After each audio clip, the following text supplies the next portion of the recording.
finally got our island design done. Oh my gosh.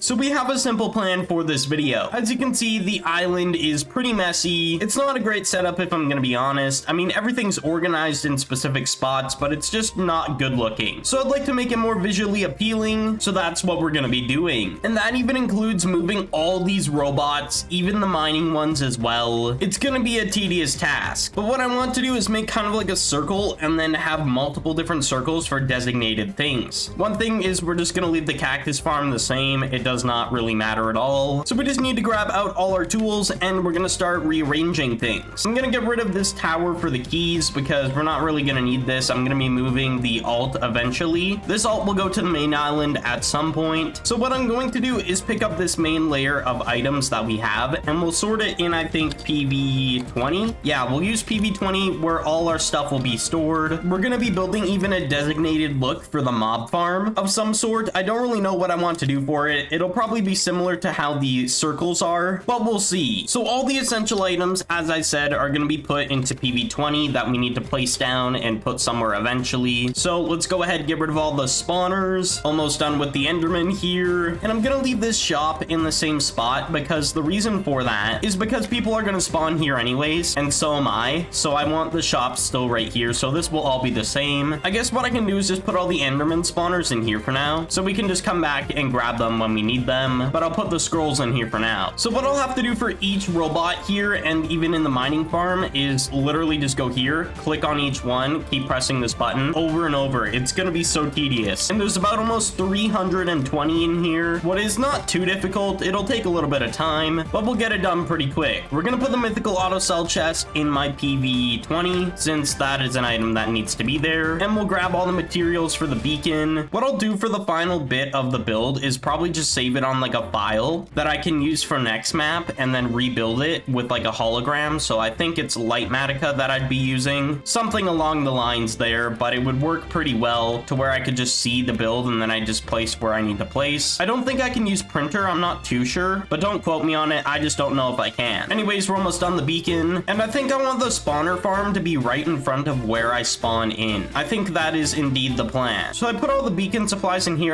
Now it's time we go ahead and get rid of the water in the farms here. So let's go ahead and do that. And then we'll go ahead and destroy the actual farms. And we'll leave my alts in the same spots they're at currently until we have everything set up. I'm going to pick up these robots on the top here because I do technically need to get rid of them so I can place blocks down. And I'm going to get rid of the robots in the mining farm too at this level so we can actually build properly. One thing I realized, we need a ton of stone bricks and we have to go ahead and get rid of all the lava. So we're going to fly down to the bottom here and we're gonna go to this corner, dig right in, and we'll go ahead and start placing blocks down in the lava, and then we'll go ahead and get rid of the water as well. I just want to make a nice base because I never usually make nice islands when I'm doing skyblock, and a lot of people tend to make nice islands or just semi-decent, and I usually just make mine full of the designs that I need and just useful items. I never decide to make it pretty or just good looking enough in general, so I think it's time we change that up. So I think what I'll do is get rid of the stone brick here that we just placed, and then we'll get rid of the ores, and then we'll move on to something different to work on. And I think that's going to be destroying the rest of the mob farms. I didn't finish doing that, or the blazes and enderman, I should say, because we're not moving the mob farm, like the one that makes us money yet, because that farm is kind of tedious to deal with, and I want to do that somewhat last. Now that I think about it, I should have kept the beacon just so I could break this quicker, but I mean, at the end of the day, it's whatever. Okay, so we're done destroying that pillar. Let's go ahead, go all the way back up to the top here, and let's get all the way up here so we can destroy all the ores. We're basically going to be rebuilding most of the stuff in different locations and just better spots instead of cramming it all in one place, because it doesn't look good at all if I'm going to be honest. We're halfway done breaking all the ores. We should be done this pretty quick. All right, so we're done getting rid of the ores now. I guess we'll go ahead and move on to finishing off these mob farms up here, the blazes and endermen. Okay, so we're basically done removing the mob farm for blazes and endermen. We just have to get rid of the grinding robots at some point, so we're pretty much set with that. But what I'm I'm gonna do is turn on chunks, and we're gonna outline the center here. So this is the center of our area. So we're gonna carve this out and then get an outline with stone brick. So I think this is gonna be the curve that we're gonna be going with for around the edges here. So I just gotta put it on every single edge here. So let me do that really quick. So I've done the circle shape, and I think I'm gonna make it a little bit more trimmed by getting out the corners of all these. Just one more. So about like that should be good. So we'll go ahead and do that really quick. Okay, so it looks pretty decent. I think this is good enough. So what I'm gonna do is build a simple bridge design that I want to go with here, and we're gonna use dark oak just because it's pretty easy to use and looks pretty nice. So I'll build like a small little bridge thing for each side of the circle, and I think what I'm gonna do is put a outline of dark oak around all of this, just slabs though. So let me do this really quick. We're gonna put slabs all around the circle. So we're gonna build the bridge now. Let's go ahead, expand out a bit. I'm just gonna try and shape it the best I can so it looks somewhat decent. We'll see how this all turns out at the end. So this is what the bridge is gonna look like. It's pretty simple. It's not like super detailed, but it's detailed enough to look like a bridge, at least for my looks. Now looking at it, the dark oak and the stone brick kind of look nice. I'll probably put a pattern of stone brick. I was gonna do quartz or something, but this combination looks way better. Anyways, by the bridge, we're gonna go ahead and put some pillars up here and then start building the actual pillars along the bridge. So apparently you can't use fence gates. It's not letting me place them for some reason, so we're just gonna scrap that. What is kind of unfortunate, but it is what it is. Okay, so this is what I'm thinking for the pillars on the side. I just have to finish it on this side, but this looks good enough to me, and I think I kind of like it. It's not too bad. It's better than just having a stone platform that looks pretty ugly, so I'll take it. So what I'm also gonna do is add in some spots in the corners where we're gonna be putting slabs as well, just because on this area where the slabs are is gonna be a barricade, but not really. So just fences really is all it is. So we'll go ahead and start putting slabs down here. One thing I forgot to completely mention is we're on 1.8.9 technically, so of course there's gonna be very less blocks to be using towards our build, but still enough to make it look pretty decent. What I can't really complain. So I've finished all the fences around the edge here. Now I just need to go ahead, add the bridge to connect to the next locations on each side. So I guess I'll go ahead and do that. I'm just gonna try and replicate the same thing, make sure it's pretty much accurate. That is at least the plan. Okay, so I got bridge 2 done. I'm gonna work on the 3rd and the 4th now. So I'm done bridge 3 and I'm just starting to work on bridge 4, so I'm gonna get that done really quick here. Okay, so I'm done every single bridge. Pretty different from each other because based off of what's gonna be there. So I'm gonna grab some stone brick stairs and we're gonna break down to the center here, and we're gonna make the stone brick stairs go to each step area, I think is the plan. So we'll go along like this, just so we have some sort of detail on the stone brick platforms, and we'll do this on all 4 sides, of course. Of course, the player's gonna spawn here and the bedrock's gonna be in the way, but at the end of the day, it's not the end of the world. Okay, I've destroyed all of it. Now we just need to put in these stone brick stairs. I can't wait until this is all done. It's gonna look so good. And I think for the pathway leading to the bridges, we'll go ahead and use chiseled stone brick. So we'll go ahead and grab 4 stacks, and we just have to destroy this center part, and then we'll put chiseled stone brick for the pathways. I wish I had a beacon right now, because honestly, this is kind of annoying breaking everything, but I'll get it done for sure. It's kind of annoying. Okay, so the center is now finished up. I think we're good with all of that. It looks pretty decent. I mean, it's pretty plain around these areas, but I'm honestly not too bothered by it. So what I want to do to make the robot setup look pretty nice and just lined up properly with how they face when they're spawned in, for at least the mining robots, is we're gonna put it back here. So right when I turn around from the island spawn, we can go to the robots. So we're gonna be building the grinding robots here, and then over here we're gonna be building the mining. I think is at least the plan I want to go with, because grinding robots need to be in one chunk and then the mining need to be in the other, and then I can have my ult just kind of sit right in the center. But works pretty well if I do say so. So we're gonna figure out how we want to outline this all. I'm not gonna make the outer island parts of this build circular at all, just because it's kind of difficult for all these certain builds that I'm gonna be doing. Some of them I could, but I'm just not gonna do it for any of them, just so it looks similar. So I'm gonna move the mining farm and then the grinding farm over here. I do have it laid out the way I want it for now. Over on this bridge is gonna be a blaze farm, so we're gonna set up this area really quick as well. I'm gonna make this go out about 7 blocks on each side, and the reason for that is because it's only 7 blocks from the bridge to the farm that we're gonna be building it at, so we might as well just do it like that. Okay, so we have the blaze area now set up. We'll build the blaze farm as well once I'm ready. So this is gonna be the mob farm. This bridge is gonna be a 2x2 chunk, so 4 chunks. We just need a decent bit of slabs to outline this, and then we need to put stone brick. Should be pretty simple to get the outline for this one. And then I guess my shop will be over there. Seems like a decent idea to put the shop on its own little spot instead of just in the middle of my island instead, because that's what I was gonna do. I was just gonna leave it right in the middle like it was previously there. Well, where it's currently still at, actually. But I think we're just gonna make it its own little area. So I'm gonna go ahead and fill this in all with stone brick now, since that's all we need to do for this area. And then of course I'll build the spawner farm after I'm done with the last location, what it's a spawner shop area. Spawner farm platform's done. Let's move on to this area. This will be the size of the spawner shop. It's not really gonna be big, so it's gonna be fine. Okay, so all the platforms are completely done. I just need to go ahead and finish off building the designs for each individual things. The mining robots, the grinding robots, the blaze farm, the mob farm, and then of course the spawner shop, which shouldn't take too long. And I do gotta destroy all this glass and remove all the robots and move them in different spots. So I'll give you guys an update when I'm done with that. So I just woke up and I did finish everything last night. If we take a look here, the island is completely done. I have the 4 beacons. I have the generators down. We got our witch, silverfish, and guardian farm with the collection system on top. I personally like this. This looks pretty nice. Then we got our shop here with every single spawner that I'm gonna be selling, with a little backup system in case I need to put more in. And then of course I did rebuild the mining farm for the mining robots, and then the grinding robot area. As you can see, put down every single enderman spawner that I needed to put down to maximize the efficiency for this thing, and I put down every single robot again, so we're situated with that. The blaze farm is also done, and that is pretty much it for the island. Of course we still have the cactus at Ice Warp Cactus, but that's not going to be utilized since we're so late into the map. Each beacon has every single effect that it can possibly give me, except for resistance, because I don't really need that. But at the end of the day, I'm actually very happy I built this. It looks so nice, and I can't wait to copy it with Lightmatica, so then I can maybe use it next map if I want to. We finally got our island design done. Oh my gosh.